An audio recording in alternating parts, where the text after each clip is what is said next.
What's up guys, my name is Fran and welcome back to the channel, and in today's video we're going to be having a look at the all new PodMic by Rode.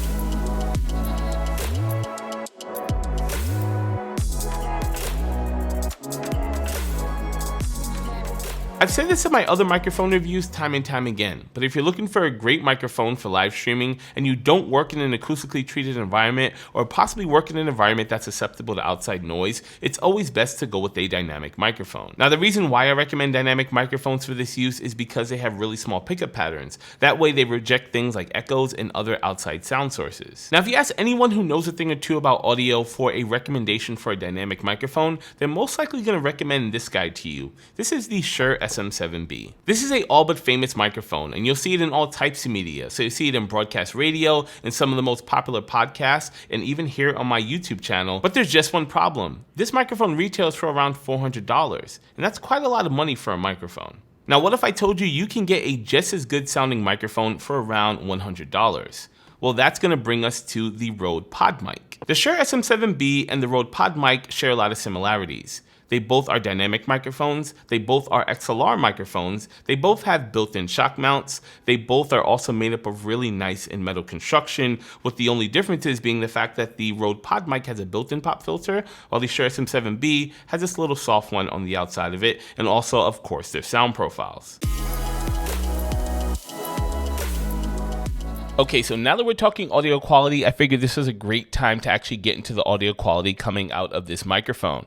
So up until now, you've been listening to me on the Sennheiser MKH416. This is another very popular supercardioid boom microphone. But as of right now, you are listening to me on the RODE PodMic. Now all of the audio that you are listening to will have absolutely no post-processing done to it, but I might boost up the volume just a little bit in post to make sure it's all leveled out. And as far as the device I'm recording all this audio to, I'm going to be using the Zoom H6 handy recorder. Okay, and now I'm using the Shure SM7B for recording my audio. And once again, all of this audio will undergo zero post-processing, except I will possibly boost up some of the levels in post just to make sure everything is even. Before, you guys were listening to me on the Sennheiser MKH416, and now you're listening to me on the Shure SM7B with everything being recorded into my Zoom H6 handy recorder. Okay, so now you guys have heard the audio out of both of the microphones. Feel free to let me know down in the comment section below which one of these two microphones you actually prefer the audio profile out of. Okay, so what are my thoughts on the RODE PodMic?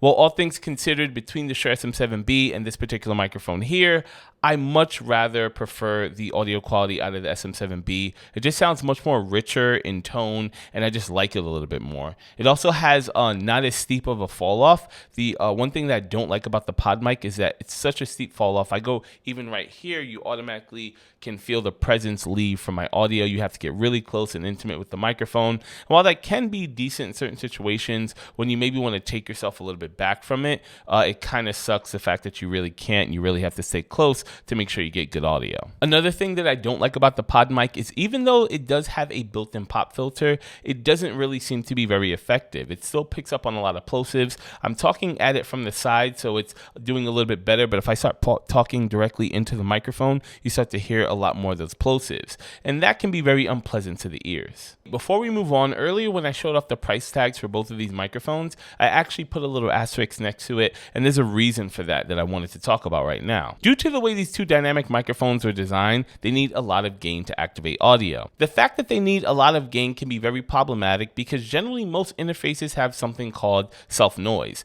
That's that hissing sound you can generally hear in bad audio. Now when you turn the gain all the way up or too high up, you'll start to hear that in your actual audio track.